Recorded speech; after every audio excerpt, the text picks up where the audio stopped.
Who will stand out in this upcoming season on the St. Louis Blues? Hey, this is Braden Chen. Subscribe to Locked On Blues. You're Locked On Blues, your daily podcast on the St. Louis Blues. Part of the Locked On Podcast Network, your team every day. And welcome back to Locked On Blues. I'm your host of Locked On Blues, Haley Taylor Simon. Alongside me today is Dylan. Today we're going to be talking about a bunch of topics, one of which players who will impress us this upcoming season. We're also going to talk about the Kyrou rumors because, again, I want to kind of pick Dylan's brain on a couple of things that were circulating. And then we have some early season predictions, who will make the team, how will the Blues do this season? A bunch of things. Before I dive into today's episode, I want to let you know that today's episode is brought to you by Gametime. Download the Gametime app, create an account, and use code LOCKEDONNHL for $20 off your first purchase. Dylan, hello, and welcome back to the show. Haley, how are you? It's always a pleasure. We're counting down the days now. I saw you got a new jersey. It looks good. Can't wait to Oh my see gosh, that. look how bad it looks. This is a knockoff Robert Thomas jersey that I customized because I wanted to kind of make it look like the new note. This is It's not got it. character. It's got character. I mean, It I like the look. does. And you know what? I kind of feel like it fits in with the imperfections that we see on the Blues. That's my segue. um, for those that are not familiar, Dylan is awesome. Dylan's like my inside guy when it comes to the Blues. He goes to the games. He's been a lifelong fan, and we're able to actually have real, authentic conversation, nothing clickbaity, actual conversation. And before I began the episode today, Dylan said to me, he was like, Hale, we need to talk about Jimmy Snuggerud. And that is something that I feel like has not been talked about a lot. Now, I did mention Snuggy a couple episodes ago because I do think that he's going to be fantastic. But I mean, we're going to dive into the Kyrou rumors, which I feel like has been kind of taking up a lot of which people are talking about. So, Dill, take it away. Talk to me about Jimmy. What do you expect out of him? Give it to me. Yeah. So obviously, when he came aboard from Minnesota last year, the Blues were rolling. So that was huge in his development and kind of come in and start playing a big role. But I don't think it can be overlooked for him to come in and play the way he did, and then on top of that, look the way he did in the playoffs. Score some big goals. I don't remember what game it was, but he had a huge goal at the end of a period, just in complete National League snipe on Hellebuck. Um, and again, 7 regular season games he played. So that's barely enough games to get your feet wet as a forward in the NHL. And yeah, I mean, this guy. People talk about if the team's going to be better, if the team's better today than they were at the end of last season in the Jets series. And I'm just thinking, like, the first thing that comes to my head is not really offseason additions or subtractions. It's okay. Let's see Snuggerud after 25 games this year playing on the top line, getting dishes from Thomas. It's an exciting thought. I think he could score at least 30 goals this year. Yeah, and it's really interesting though, because I was kind of talking about, I don't know if you can hear my cat, but I was talking about that top line yesterday, and obviously Robert Thomas will be centering. Did you know he just got married too? I did see that. A Yeah. lot of big names at the wedding for sure. Yeah, so congratulations, RT. But this is what I'm thinking. To the left, Bushi, centering Thomas, to the right, Snuggerud. What do you think about that? Yeah, I mean, you can kind of do whatever you want there on the left wing of that line. You can put Kyrou there. You can mix and match. Obviously, they won't play all 82 games together. If they did, that probably means the Blues win like 70 games. So let's hope they do. But Yeah. the odds of them playing every game together are pretty slim. But yeah, I mean, and also the power play too with Snuggerud. It's just like it's a huge addition, and yeah, I love that first line. It opens up, a Kyrou and Holloway sticking together on the second line. They obviously were insane together last year with the speed, and we'll see if Braden Shen can keep up with him if he keeps the second line role this year. And you brought up a really good point because when I was talking about my mock lines for the season, one of the things that stood out last season was that connection between Kyrou and Holloway. And we didn't obviously get to see that in the playoffs due to Holloway being out and injured. And he elevates not only the team, Dylan Holloway, but he also elevates Jordan Kyrou's game. Definitely. But I guess my question, and I guess the question that we all have right now is one, and we're going to talk about this with the Kyrou rumors. So this is a question for a little bit later in the episode. One, what happens to Kyrou in a couple of years from now? Does he end up saying, do they trade him? And two, what will an extension look like for Dylan Holloway? Because you have to think they need to extend him. Yeah, I mean, I would say if he doesn't leave the season with a hip surgery, you're probably looking at a situation where he's already extended. And I know that Broberg, I mean, if you look at his advanced analytics, Broberg is legitimately got top 10 numbers in the NHL. I think he's only going to get better. He played a lot of minutes with Falk and other guys last year. He was had one of the best plus minuses out of defensemen, and I think the best plus minus on the Blues, one of them at least. But yeah, in the playoffs he did. I don't even know if he gave up a goal against until Game 7, which is kind of Yeah, just like Game 7. yeah. So both those guys, I mean, obviously left-hand shot defenseman, you're looking at a hefty penny. So that could be what's holding up Broberg. And we do trust Doug Armstrong. We are a Trust Doug Armstrong podcast here. Yep. So can definitely say that I trust whatever he's thinking. But yeah, I mean, if he doesn't leave the season with a hip injury, I would have said he probably already gets extended just to keep the AAV down as much as possible. But yeah, you're looking at a huge extension for Holloway. As soon as he shows that he can play and his hip is all good, which could take a little bit of time. I just want to say that now. I mean, it is a hip. He's a physical player. He plays physical in all three zones. He's fast. His legs are a big part of his game. So let's hope he can bounce back from that and just get right back where he was at the end of the season. If I were to give a prediction on his contract, I would say a 7-year extension, 7.2 AAV. Yeah, I mean, Is that crazy? Or, I mean, I think it's a little low. I mean, I think he could. I think he could ask for more. I think it's a good spot for the Blues for sure. I think it's only because right now, I guess the value after his injury, but again, once we see it, he should be one of the top guys. Like he should be getting paid the same amount that Robert Thomas and Kyrou are. They're getting paid the most on the team. Um, I guess for me right now, I just need to see him back in action. Once I do, it will be so much better to assess the financial standpoint. Yeah, it would be concerning if Armstrong paid him right now. I mean, let's Yeah, just be real. We've seen crazier not good. things in in the NHL and all sports, really. Guys coming from even early in their career, like Dylan Holloway is. Guys coming off a hip or an ankle or an Achilles or whatever. It could be a significant drop off. But yeah, I think Kyrou and Thomas are at what, like 8.2 or something like that.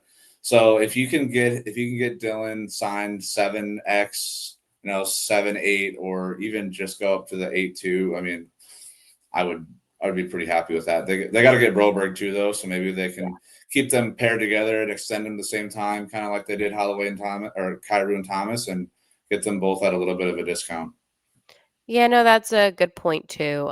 Yeah, I mean, there's going to be a money situation relatively soon with some of the Mm-hmm. talent that they have, and I know the cap increases every year slightly. However, it's not enough to extend all of these guys with the money that they rightfully deserve. So, puts them in a problem. Yeah, it is. And that's when you start to look at, not to be the guy that always bags on Braden Shen and Justin Falk, but that's when you look at those $7 million contracts that those guys have, and you think to yourself, like, okay, this money could be better used somewhere else. And I want to be 100% honest with you. I did not think the Blues make the playoffs last year if they trade Braden Shen at the deadline. I really don't. Oh, But wow. think about where they'd be right now if they would have financially. They could have gone out and made a splash move at center in offseason, and then they'd still have a little bit extra money laying around for an extension, depending on what the trade looked like. But yeah, just gonna give Shen the benefit of the doubt for now. Wow. All right. Well, we're going to talk some more about some rumors with Kyrou, and then we have some season predictions. But before that, I want to talk to you about my friends over at Gametime. We've all been there losing on early and waiting forever for concert tickets to go on sale, only to lose your spot for a show you've been dying to see. Live music should all be about the memories, not dealing with the stress of ticket shopping. That's where Game Time comes in. Game Time makes getting concert tickets faster and easier than ever. Prices actually drop as it gets closer to showtime. And you can save up to 60% off with their killer last minute deals. Personally, I hate scrolling through my phone and seeing all of these tickets that don't even include the prices. Luckily, Game Time makes it easy because all of the tickets include the prices, it includes the fees, it includes everything that you need. So take the guesswork out of buying concert and show tickets with Game Time. Download the Game Time app, create an account, and use code LOCKEDONNHL for $20 off your first purchase. Terms apply. Again, create an account and redeem code LOCKEDONNHL. All right. So I know we kind of talked about this before. Jordan Kyrou rumors, they have seemed to simmer down a little bit. But now that I kind of take a look back on everything that happened, that was insane. That was actually insane for no reason. So I kind of just formulated a very robust opinion on this Okay. very recently, and my opinion is the Kyrou rumors, and actually it was last night I had this conversation. The Kyrou rumors were never anything more than what we all knew they were. It was Doug Armstrong doing due diligence, seeing, okay, we have a smaller player who may or may not have gone away a little bit in the playoffs, and may or may not ever be, you know, a crazy playoff performer just because of what his game is. But he was never shopping Kyrou, trying to move him because they don't believe in him. It was always a situation where, okay, this player could be available, but you're going to have to pay us a premium, and what we think is a premium would have been a lot. And that is a good GM doing his job. And also, can I say that Frank Savelli, that guy is just maybe the worst. Let's just be real quick. That guy needs to chill out with all the Kyrou tweets. I'm over him for this year. It's funny. So I'm going to bring you in and everybody listening in. I'm actually friendly with somebody that's related to Frank, and I can't stand Frank. And I said to this person, like their family, and I'm like, what is your cousin doing? Because it was insane. Like, I would go on YouTube, and I know for my podcast, like, obviously, it's gonna be all blue stuff, but I would go on YouTube, and everything that he was posting was about Kyrou, and when you have and this is where I get ticked off. If you're somebody in the national media when it comes to the NHL, you're national. You're not just focused on one team, even though we're all aware that they're biased towards the, Maple Leafs. Um, and you have that platform and you're using it to circulate the same rumor over and over and over again and trying to make it seem like there's a problem with Kyrou on the Blues rather than just simply stating, yeah, Doug might have been looking around, but no, instead you're twisting what actually happened to make it clickbait. And people, because, and I'm not trying to excuse anybody, but smaller market here in St. Louis, um, people might look at a guy like Frank and be like, you know what? That guy is an NHL insider. He knows, and they may not even look at the guys that we have. Like, like there's so many credible sources here in St. Yeah. Louis. Even Mike, like I could go on and name everybody. Um, but the point is that he single-handedly started these rumors for this offseason. Yeah, and it happens every year. It's not obviously Kyrou every year, but Feels like it. social media is such a great thing for so many reasons, but it can also be such a negative, just getting people to click, on your stuff and gain popularity. And Frank is the notorious guy that released the Golden Knights roster like 18 hours before the draft, if you remember that, back when they Yep. first became a team. So we know he's not above doing things like this, and he definitely was pumping the tires on the Kyrou thing a little hard. And it's unfair to the player as far as I'm concerned. If you hear something, you report it one time, fine. If you're bringing it up 3 times in 3 weeks and, multiple times in those weeks. And I don't know. Again, to me, it was never anything more than what I said earlier. Just Armstrong doing due diligence, trying to hit a home run. And if he didn't get that home run, Kyrou was never gonna be traded. What bothers me about, I guess, everything that transpired is people that are Blues fans in this fan base agreeing that he should be traded. And it frustrates me so much. He had a 70-point season. He scored the 16th most goals in the NHL this past regular season. Why is that a player that you wanna get rid of? Maybe the turnovers, I get that they're frustrating, but I don't understand why there's so many people, and help me out with this, that don't like him.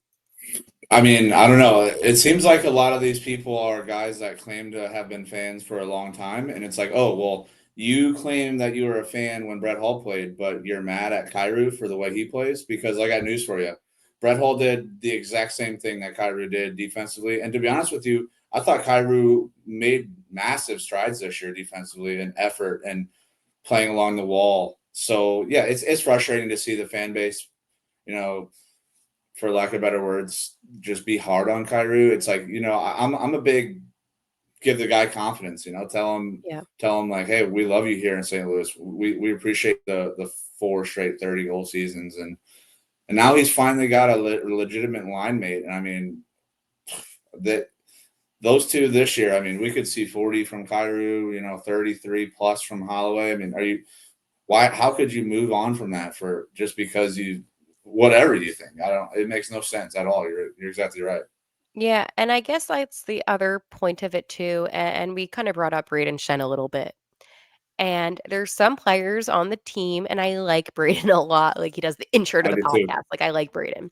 Yeah. But there's other players on the team, like even Bushi didn't have the best season, that we don't, as a fan base as a whole, criticize, and we jump on the same couple of players.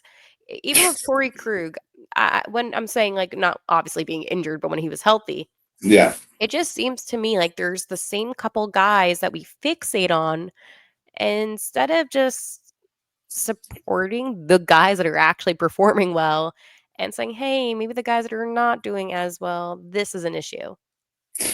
Yeah, and I honestly the Buchnevich comment there was kind of a light bulb in my head because we have him signed now for what 7 more years at Yeah. at 6.5 million or whatever he ended up getting, which I love the guy. He's obviously a fan favorite here in St. Louis, and we'll see. He did have a little bit of a struggle last year. He kind of wasn't great in the playoffs either, minus a couple. I think he had a hat trick in what Yeah, he game had a hat trick, but 6, game 4, maybe game 4, I think. yeah, it was But the second home game for us, yeah, 7-4. yeah. So he did have a little bit of tough year. I know that's not really the topic here, but I agree. I mean, you could easily point to that, and people are talking about Buchnevich and saying that Armstrong did another. People for some reason point out all the negative things that Armstrong's done instead of pointing out the highly positive things that he's done um, and continues to do. And don't forget, he is the one who assembles the pro scouts and assembles all the coaches and this and that and the other. And I know there's still people that are mad that they got rid of Berube even after what we saw from Montgomery this year. But yeah, it's hard. It's tough to see people being like that to Kyrou, especially after a couple good years. And I want to see him go out there and just skate as hard as he can. He's so fast. It's so exciting to watch him play, and he's got a good shot. And he's getting older now and more mature. So let's see what he can do. Yeah, I'm really excited for Kyrie for this upcoming season. I mean, the sky's the limit for him, and I know that he is going to prove all of these haters and doubters wrong. I don't see Kyrie getting traded. I think that this will always be a topic because, quite honestly, I think other teams wish that they had him. He was drafted in the second round, so he wasn't even a first round draft pick, which is so crazy when you think about it with how he performs. But at the end of the day, like, let's keep it for how it is. Kyrou is one of the top 5 talents on the St. Louis team Oh yeah. currently, and he's too valuable to trade right now. And no more tweets, Frank, and no more podcasting about Kyrou Please. unless it's something positive. Ridiculous. Frank, we're trying to enjoy the rest of our summer here, man. You got to Yeah. chill out on the Kyrou stuff. Seriously. One more thing on that, Haley. Mhm. I know that Kyrou isn't exactly Mitch Marner in terms of all three zones, but when you look at Kyrou and look at his value and his contract, and I've seen people say that Kyrou is overpaid, which is outrageous. But Mitch Marner is making $12 million a year. Yep. And you're telling me right now that you would rather have, listen, I know Marner is probably the better player, but you look at Not in the that playoffs. contract. I mean, yeah, you look at Marner's contract. I mean, Marner kills penalties and does other things Kyrou doesn't do. But if you look at that contract compared to Kyrou in terms of offensive production, and it's like, okay, this is actually a really, really nice deal for the Blues. Oh, absolutely. So again, we like Kyrou. He's great. It's a steal. Let's not have any more rumors. Speaking of the upcoming season, we're going to talk about our season predictions really fast. Make sure to follow Locked On Blues on, I almost said on Twitter, on X at Locked On Blues. Make sure to follow Dylan at 97DWEH. Yes, I got that correct. Yes. So yes, give, follow, say hello, subscribe here to Locked On Blues. Okay, so season predictions. This is how we're gonna do it. We're gonna keep it simple. Everybody who's watching, you can comment your prediction. The St. Louis Blues were the second wild card team last year out of the West. Where do you see them this year? Do you see them as the second wild card team? Do you see them not in the playoffs? Or do you see them maybe going up a little bit? Yeah, definitely not a wild card team this year, and definitely not missing the playoffs. I'm Oh, pretty steadfast on that opinion that at the very least they'll be a third best team in the Central. When you look at their last 25 games before the Jets series, and you're looking at 19-4-2, 42 out of 50 possible points to finish the year. And there was some rough moments early in the season that we're all well aware of. But I think what we saw last year. I mean, I'm not saying that they're going to come in and be dominant, especially against some of the better teams in the conference. Obviously, there's some teams that are still going to be good. Winnipeg losing either is, I mean, that hurts them. It really does. yes. So that helps, and we've seen to kind of struggle against them unless we're playing a home game in the playoffs, which is kind of ironic. But yeah, I mean, I definitely think I'm pretty confident in either third or second in the division or in the conference. Sorry, in the Central. But as far as yeah, I mean, I don't see them as a wild card team. If they are, it's definitely the first wild card, and it's not far away from the third spot in the Central. So that's where I'm at with it. So last year, the Blues had a record of 44, 30, and 8, 96 points. Do you see them? I'm going to assume you see them having a better record, but still want to have it officially, When did 96 points become like barely skimming into the playoffs and right? second wild card? Like, wow. The game has changed. The conference, the Western Conference is kind of It's competitive. It yeah. is competitive. And the Central, I think that's still the hardest division in the NHL. Yeah, I mean, right now it's definitely the Eastern Conference was, I don't know, every playoff team last year was really good. I mean, you look at Toronto, and they were really the team that gave. I mean, they took Florida to game 7. I know that we're not a Maple Leafs show here, but Well, Craig Berube, it's like, right, right. They had. I thought at one point in time, they had Florida on the ropes there, and what happens if Florida wins if Toronto wins that series? You never know in the Eastern Conference there with everything that went on. But yeah, I definitely think so. What did you say there? 44, 30, and what? it was 44, 30, and 8. Yeah. So if they could find a way to And how many games? I wonder if I could look it up. Probably can't do it right now for sensitivity, but I wonder how many times they had game leads late in those losses and lost the game. That's an interesting thought. Yeah, no, that is because I know that 17 of the goals, and they had 17 last-minute goals. Now, I don't know how many actually I know for sure there was one playoff game, Yeah, um, yeah. Two but goals specifically in that one I too. would say if I had to guess 5 or 6. Right. So if they find a way to clean that up, you're looking at a lot better record overall. I mean, 44-30 is not obviously not a terrible record. 96 points is good. I mean, for as long Yeah. as I've been watching, 90 anything over, 93 to 95 points is pretty good for the most part. I definitely think not only will the Blues eclipse 100 points this year, but I think Thomas eclipses 100 points.